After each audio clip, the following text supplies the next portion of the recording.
মানুষ পরিণত বয়সে কেমন হবে সেটা নির্ভর করে তার বেড়ে ওঠার সময় সে নিজেকে কতটা প্রস্তুত করতে পেরেছে। তো মানুষ, একটা কথা বলে না, মানুষ তার স্বপ্নের সমান বড়। তা আমরা এক্ষেত্রে বলতে পারি মানুষ তার প্রস্তুতির সমান বড়। মানুষ তার বেড়ে ওঠার সমান বড়। নবীজির সিরাতে আমরা এটা দেখব। নবীজি কিভাবে বেড়ে উঠেছেন? মাত্র 23 বছরে এত কিছু কিভাবে করলেন? নবুয়ত পরবর্তী মাত্র 23 বছর। এর উত্তর হলো নবীজি, এর উত্তর লুকিয়ে আছে নবীজির বেড়ে ওঠায়। নবীজি 40 বছর ধরে যেভাবে বেড়ে উঠেছেন, সে বেড়ে ওঠার মধ্যেই আমাদের এই 23 বছরে এত কিছু কিভাবে করলেন এই প্রশ্নের উত্তর খুঁজতে হবে।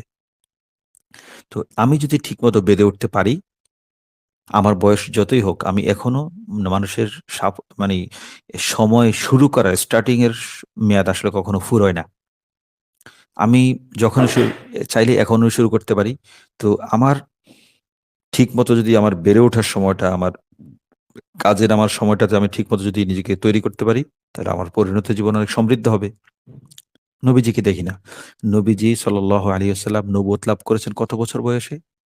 40 বছর বয়সে। যদি আমরা জাগতিক দৃষ্টিকোণ থেকে দেখি, তাহলে তার মানে হলো নবীজি 40 বছর বয়সে গিয়ে জব পেয়েছেন, চাকরি পেয়েছেন। কথার কথা। আমরা বর্তমান সাথে মিলাচ্ছি না, আমরা উদাহরণ হিসাবে। তো 40 বছর জীবনে নবীজির মূল কাজ মিশন শুরু করেছেন কত বছর বয়সে গিয়ে? 40 বছর বয়সে গিয়ে। তো আমরা এখান থেকে আমাদের শেখার বিষয়, বয়স যতই হোক জীবনের ব্যাপারে কখনো হতাশ হতে নেই। জীবনের যে কোনো পর্যায়ে মানুষ ঘুরে দাঁড়ানোর ক্ষমতা রাখে। নবীজির নবুয়ত প্রাপ্তি 40 বছর। এক অর্থে 40 থেকে নবীজির জীবনের মূল পর্ব শুরু হয়েছে। এমন তো? এটাই তো। তো স্বাভাবিক দুনিয়ার পার্থিব বিচারে একটু বিলম্ব না? একটা মানুষ, আমরা তো এখন ৩০ বা মধ্যে থেকে আমরা আমাদের জব শুরু করি, আয় রোজগার শুরু করি। মূল কাজ, জীবনের মূল চাকরিটা শুরু করে দেই। কিন্তু নবীজি এর আগে ৪০ বছর বয়সে নিজের জীবনের মূল মিশন স্টার্ট করেছেন। তো ৪০ থেকে স্টার্ট আপ করে মাত্র ২৩ বছরে পৃথিবীর ইতিহাস বদলে দিয়েছেন নবীজি। কেন? কিভাবে? নবীজি বেড়ে ওঠারটা সেভাবে হয়েছিল। অবশ্যই এখানে তো আল্লাহর নুসরত, আল্লাহর মদদ তো আছেই। আমরা এটাকে জাগতিক বস্তুগত দৃষ্টিকোণ থেকে বিশ্লেষণ করার কথা বলছি। তো আমার জীবনটা যদি এভাবে প্রস্তুতির সময়টা সুন্দর হয়, আমারও ২৩ বছরে আমার পক্ষেও অনেক বড় কিছু করা সম্ভব।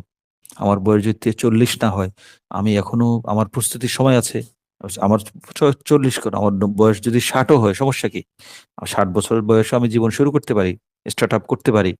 হ্যাঁ, তখন আমার পক্ষে ওই বয়সের জন্য যতটুকু উপযোগী আমি সেই অনুযায়ী কাজ করতে পারবো।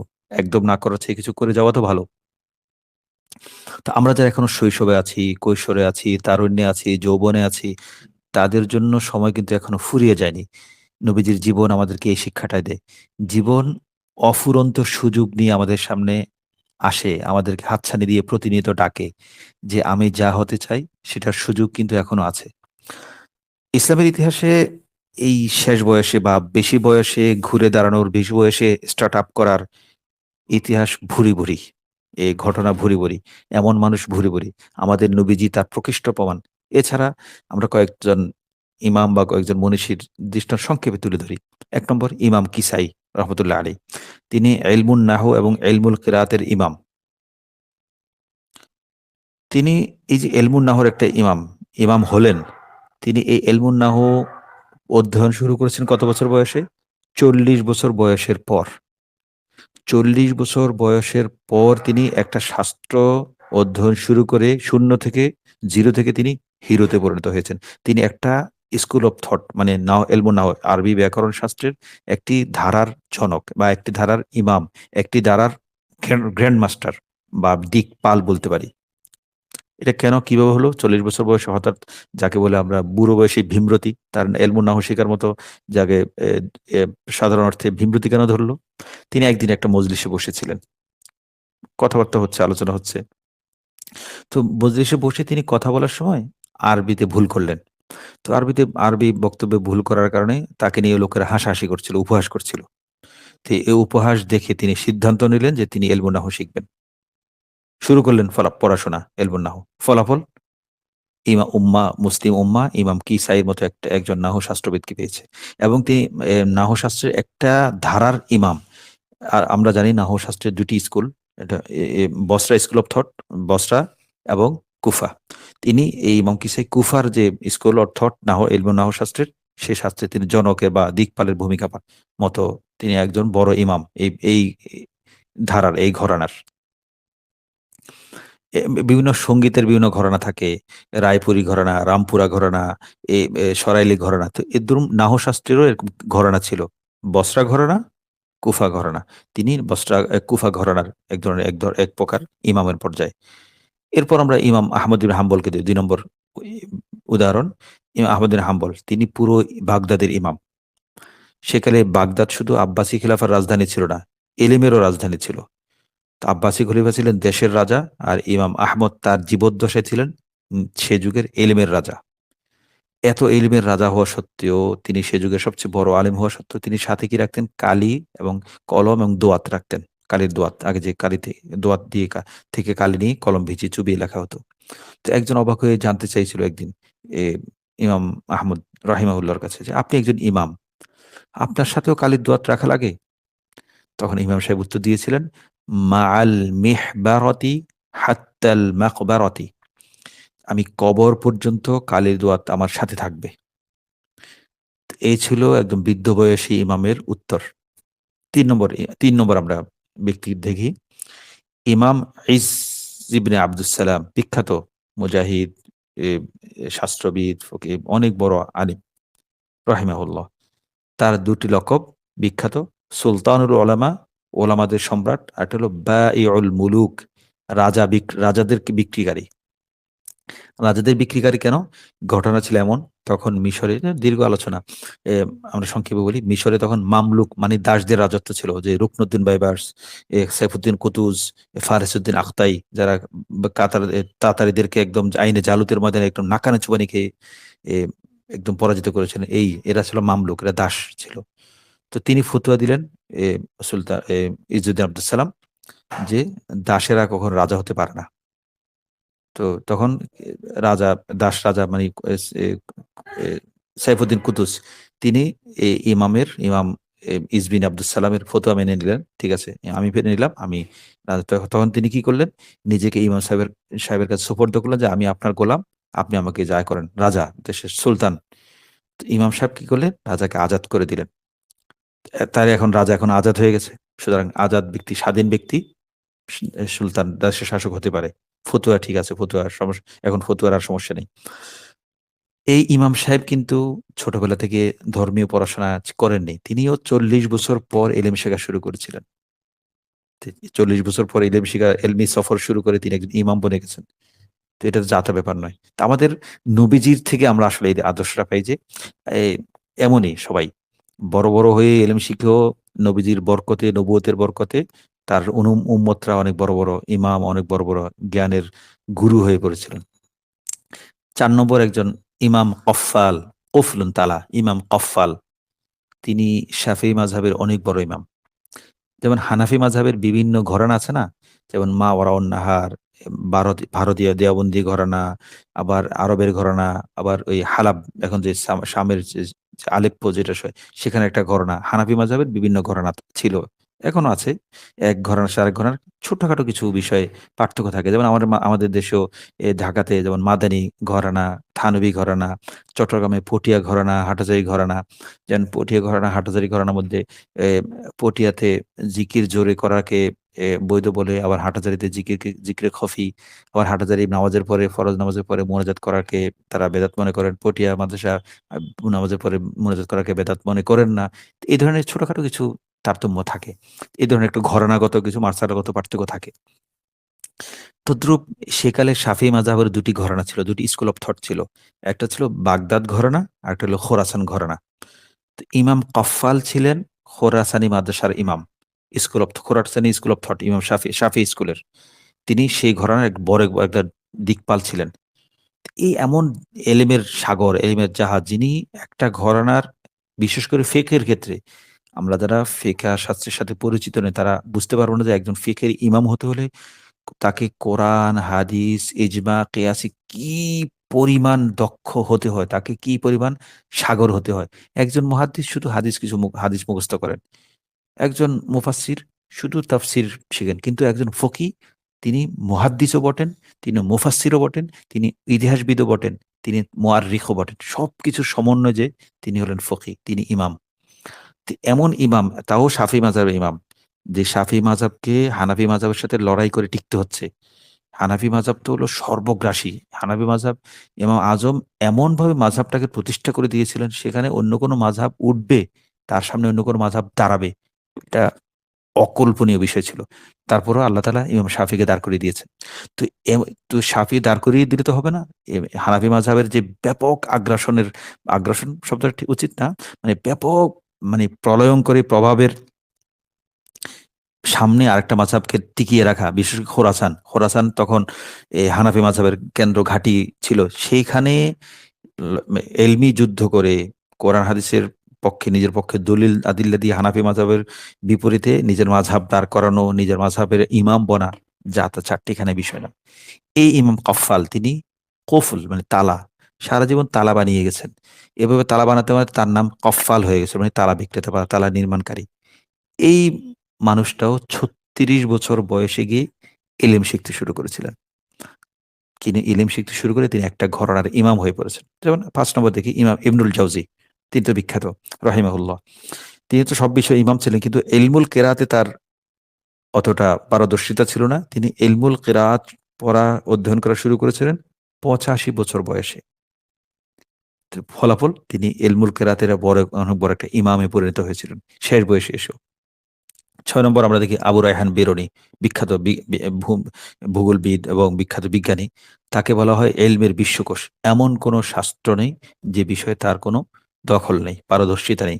এমনকি তিনি নিজের আরবের সমস্ত এলেম গিলে চেটে পুটে খেয়ে ভারতে এসেছেন। আরো চাই, আল মিম মাজিদ, আরো কোনো এলেম আছে কিনা। ভারতে এসে কি করেছেন? ভারতের সংস্কৃতি ভাষা শিখে, ভারতের সমস্ত পুস্তক, সংস্কৃত ভাষা সবকিছু অধ্যয়ন করে তিনি ভারততত্ত্ব নিয়ে একটা বই লিখেছেন। এই এই জাদ্রের লোকটা কত বড় এলেমের অধিকারী! এমন লোকও মৃত্যুশয্যায় তিনি যখন শায়িত, একদম মুমূর্ষু অবস্থা, মুমূর্ষু অবস্থায় তিনি কি করছিলেন? এলমুল ফারাইজ, ওই যে মিরাজ, কে বাবা মারা গেলে কত কি কতটুকু পাবে, এই এলমুল ফারাইজের একটি মাসালা নিয়ে খুব গভীরভাবে চিন্তা করছিলেন, সমাধানের চেষ্টা করছেন। তখন তাকে একজন এ দেখতে এসে একজন বলল, "হযরত, এই অবস্থাতে আপনি মিরাজ নিয়ে ভাবছেন?" তখন আবু রায়হান বেরুনী রাহিমাহুল্লাহ তিনি উত্তর দিলেন, "এই ইলমুল ফারায়েজের একটা মাসালা না জেনে মরার চেয়ে জেনে মরা বেশি ভালো না?" এই ছিল তাদের এলেম অর্জনের, বৃদ্ধ বয়স, শেষ বয়সে থুত্তুরো বুড়োর এলেম অর্জনের একটা আকাঙ্ক্ষা বা আগ্রহের একটা চিত্র। ৭ নম্বর আমরা একজন সাহাবীকে দেখি, আবু আইয়ুব আনসারী রাহিমাহুল্লাহ। আমরা তো তাকে সবাই চিনি। নবীজি তার বাড়িতে, মদিনায় এসে তার বাড়িতে আতিথ্য গ্রহণ করেছিলেন। তিনি তার এই অবিস্মরণীয় সাহাবীর অনন্য কীর্তি কি? তিনি ৮০ বছর বয়সে কনস্টান্টিনোপল অভিযানে শরিক হয়েছিলেন এবং এ জেহাদে তিনি শাহাদাত বরণ করেছিলেন। এখনো কনস্টান্টিনোপলে সেকালের দেয়াল প্রাচীরের কাছে তাকে দাফন করা হয়েছে। এটা তুরস্কবাসীর অনেক বড় সৌভাগ্য যে একজন সাহাবীকে তারা পেয়েছে। তাদের ইস্তাম্বুল শহরে একজন সাহাবী, আরো অনেক সাহাবী আছে, কিন্তু ইনি সবচেয়ে বেশি সম্মানের প্রাপ্ত। ইনার মাজার বলি বা প্রচলিত অর্থে তার রওজাতে, তার কবরে গিয়ে নিয়মিত ভিড় লেগে থাকে। ৮ নম্বর আরেকজন বীরকে দেখি, মুসা বিন নুসাইর রাহিমাহুল্লাহ। তিনি যখন আন্দালুস অভিযানের নেতৃত্ব দিয়েছিলেন তখন তার বয়স কত ছিল? ৮০ বছর। এই অভিযান তিনি অব্যাহত রেখেছিলেন। তার পরিকল্পনা ছিল তিনি পুরো আন্দালুস জয় করে ইউরোপের বাকি অংশ তিনি জয় করে পশ্চিম দিক থেকে স্থলপথে কনস্টান্টিনোপল আক্রমণ করবেন। চমৎকার একটা মানে ওয়ার স্ট্র্যাটেজি ছিল। কিন্তু আল্লাহর ইচ্ছা, আমিরুল মুমিনিন ওলীদ বিন আব্দুল মালিক তাকে দিমাশকে ডেকে পাঠালেন। যদি ওলীদ বিন আব্দুল মালিক রাহিমাহুল্লাহ যদি তাকে মুসা বিন নুসাইরকে যদি দিমাশকে ডেকে না পাঠাতেন, তাহলে তিনি মুসা বিন নুসাইর যেই গতিতে আ স্পেন জয় করা শুরু করেছিলেন, আন্দালুস জয় করা শুরু করেছিলেন, তিনি পশ্চিম দিক থেকে ঠিকই কনস্টান্টিনোপল আক্রমণ করে ওই স্থলভাগ দিয়ে কনস্টান্টিনোপল দখল করে ফেলতেন। তা আমরা এই কনস্টান্টিনোপল দখল হয়েছে ১৪০০ সালে। আরো প্রায় ১০০০ বছর আগে এটা জয় করা সম্ভব হয়ে যেত। যদি হতো তাহলে ইউরোপের ইতিহাস সম্পূর্ণ পাল্টে যেত। বিশ্ব ইতিহাস পাল্টে যেত। বিশ্বে ইউরোপে মুসলমান ছাড়া অন্য কোন জাতি থাকতো না। ইউরোপ ইসলাম গ্রহণ করে ফেললে অন্য এশিয়াও তো এশিয়ার ধাক্কা লাগতো, মানে পুরো বিশ্বটা মুসলিম হয়ে যেত। কিন্তু আল্লাহর ইচ্ছা, আল্লাহ ভিন্ন, কৌশল ভিন্ন। তো খলিফা ছিলেন দামেস্কে, আর মুসা বিন নুসাইর ছিলেন ফ্রান্সে। মানে তো তিনি স্পেন দখল করে ফ্রান্স সীমান্তে পৌঁছে গিয়েছিলেন। তো খলিফা ডেকে পাঠানোর পেছনে অনেক কারণ, অনেকে অনেক ষড়যন্ত্র তো আবিষ্কার করে। তো সবচেয়ে নিরাপদ একটা কারণ বলা হয়, মুসলিম ঐতিহাসিকগণ বলেন কেউ কেউ, যে খলিফা আশঙ্কা করেছিলেন যে এত দূরে দেশে অভিযান চালালে মুসলিম বাহিনী, কেউ হয়তো খলিফাকে বুঝিয়েছিলাম যে অপূরণীয় ক্ষতির সম্মুখীন হবে মুসলিম বাহিনী, এজন্য তিনি, এবং কেন্দ্রের সাথে যোগাযোগ বিচ্ছিন্ন হয়ে পড়বে এত দূরে চলে গেলে। তো এখনকার মতো তখন কিন্তু যোগাযোগ ব্যবস্থা উন্নত ছিল না, ঘোড়াই ছিল সবচেয়ে দ্রুতগতির বাহন। তো এই উমাইয়া খিলাফা একই সাথে চারদিকে বিজয় অভিযান পরিচালনা করেছিল। হিন্দুস্তানে অভিযান পরিচালনা করেছিল মোহাম্মদ বিন কাসিম, মধ্য এশিয়াতে অভিযান চালিয়েছিলেন ওতাইবা বিন মুসলিম রাহিমাহুল্লাহ, ককেশাসে চেচনিয়া অঞ্চলে, চেচেন অঞ্চলে অভিযান চালিয়েছেন মাসলামা বিন আব্দুল মালিক রাহিমাহুল্লাহ, উত্তর আফ্রিকা এবং আন্দালুসে অভিযান চালিয়েছেন মুসা বিন নুসাইর রাহিমাহুল্লাহ, এবং এই মুসা বিন নুসাইরের অধীনে ছিলেন তারেক বিন জিয়াদ রাহিমাহুল্লাহ। এবং এই খলিফা তাকে ডেকে পাঠিয়েছিলেন। তিনি আশঙ্কা করেছিলেন যে এত দূরে গেলে মুসলিম বাহিনী বিচ্ছিন্ন হয়ে পড়বে, তারা হয়তো ধ্বংসযজ্ঞের, হত্যাযজ্ঞের শিকার হবে। এইসব বিভিন্ন কারণে তিনি ডেকে পাঠিয়েছেন। এতগুলো মুসা বিন নুসাইরের কথা। আর ইসুফ বিন তাসফিন রাহিমাহুল্লাহ, তিনি মানে সাল্লাকা মারাকাতু সাল্লাকা, যার কারণে, যার অবদানে স্পেনে ইসলামে আরো 100 বছর অতিরিক্ত লাইফ সাপোর্ট পেয়ে গিয়েছিল। তো এই ইসুফ বিন তাসফিন ইসলামকে চিনেছেন কত বছর বয়সে? 46 বছর বয়সে। 46 বছর বয়সে ইসলাম গ্রহণ করে একজন মানুষ দিগ্বিজয় বীরে পরিণত হয়েছিলেন, এবং তিনি হায়াত পেয়েছিলেন 100 বছর, ইউসুফ বিন তাসফিন। এবং তিনি, তার সবচেয়ে বিখ্যাত কীর্তি, অমর কীর্তি যেটা জাল্লাকার যুদ্ধ, এই জাল্লাকার যুদ্ধে তিনি নেতৃত্ব দিয়েছেন কত বছর বয়সে? 78 বছর বয়সে। তিনি আলফেন্সোর বাহিনীকে একদম পর্যুদুস্ত করে দিয়েছেন এই যুদ্ধে, জাল্লাকার যুদ্ধে। এই জাল্লাকার যুদ্ধে যদি তিনি পরাজিত হতেন, স্পেনে আরো অনেক আগে মুসলমানদের সম্পূর্ণ বিপর্যয়, একদম বিলুপ্তি ঘটতো। কিন্তু আল্লাহ তাআলা এই ইউসুফ বিন তাসফিনের মাধ্যমে, এই বৃদ্ধ 78 বছর বছর বয়সী একটা বৃদ্ধের মাধ্যমে মুসলমানদেরকে আরো 100 বছর লাইফ সাপোর্ট দিয়েছেন। এটা আল্লাহর ইচ্ছা। তো এই এত বছর বয়সে তিনি এই যুদ্ধ জয় করেছেন। তো আমি আসলে যে বয়সে থাকি না কেন, আমার জীবন শুরু করার সময় ফুরিয়ে যায়নি। আরেকজন ইমাম দেখি, ইমাম ইবনে হাজম রাহিমাহুল্লাহ। তিনি ইসলামের ফিকহ শাস্ত্র, ইসলামের আইন শাস্ত্রের বিভিন্ন ঘরানা আছে। হানাফি স্কুল, শাফি স্কুল, আরেকটা হলো জাহেরি স্কুল। জাহেরি স্কুল মানে ওরা বাহ্যিকভাবে কোরআন হাদিস থেকে প্রাথমিকভাবে যেটা বোঝা যায় ওটা হিসেবে তারা ফতোয়া দেওয়ার চেষ্টা করে। এটা হলো আসহাবে জাওয়াহির বলে। তো আসহাবে জাওয়াহির এই এই ধারারই একটা ইমাম হলেন ইমাম ইবনে হাজম। তিনি এলেম শিখা শুরু করেছেন কত বছর বয়সে? 26 বছর বয়সে। মানে জীবন মোটামুটি সবচেয়ে সুন্দর সময়টা, শেখার সময়টা পার হয়ে যাওয়ার পর। তো তার বিস্ময়কর স্মরণশক্তি ছিল। তিনি তীক্ষ্ণ মেধার অধিকারী ছিলেন। তো তার এলেম শিক্ষার যে সফর, 26 বছর বয়সে কেন তিনি ইলম শেখা শুরু করলেন? বেশ একটা মজার ঘটনা আছে। ঘটনাটা ছিল এমন যে একদিন তিনি মসজিদে প্রবেশ করলেন। মসজিদে প্রবেশ করে কি করলেন? তিনি প্রবেশ করে বসে গেলেন। হয়তো এর আগে নামাজ কালাম হয়তো পড়তেন না, হয়তো এমন হয়তো ছিল হয়তো। বসে গেলেন। একজন বলল, "কিরে তুমি বসে গেলে কেন? তাহিয়াতুল মসজিদ, বসার আগে 2 রাকাত তাহিয়াতুল মসজিদ পড়ো।" তো ঠিক আছে, তিনি শিখলেন যে মসজিদে ঢুকে 2 রাকাত নামাজ পড়তে হয় বসার আগে। এটা তিনি শিখেছেন। আরেকদিন কি করলেন? তিনি আসর পরে নামাজে একটা জানাজা পড়ে, জানাজা ছিল না কি ছিল? তিনি মসজিদে আসলেন। মসজিদে এসে নামাজের আগে তিনি আবার বসে গেলেন। না, বসার আগে তিনি 2 রাকাত তাহিয়াতুল মসজিদ আদায় করার জন্য নামাজে দাঁড়িয়ে গেলেন। একজন বলল, "আরে কি করো? বসো। আসর পরে কি কোনো নামাজ আছে নাকি মাগরিব আগ পর্যন্ত?" তো এই ২ টি ঘটনা এর ভিতরে নিজেকে অজ্ঞ মনে হলো। তার ভিতরে একটা ভাবান্তর সৃষ্টি হলো। নিজেকে তিনি ধিক্কার দিলেন। এত সহজ, সহজ মাসালা আমি জানি না। তা আমি কেমন মুসলমান? এই প্রশ্ন থেকে, এই ধিক্কার থেকে তিনি গ্লানি থেকে ইলম তলব শুরু করলেন। এলেম সাধনা করতে, করতে তিনি একটি ধারার ইমামে পরিণত হয়েছেন। নতুন একটি ধারা সৃষ্টি করেছেন। যদিও আসহাবে জাওয়াহির, জাহেরি যে মাযহাব, সেই মাযহাবের প্রতিষ্ঠাতা দাউদে জাহেরি রাহিমাহুল্লাহ, কিন্তু এই ধারাটাকে পোক্ত পুষ্ট করেছেন ইবনে হাজম।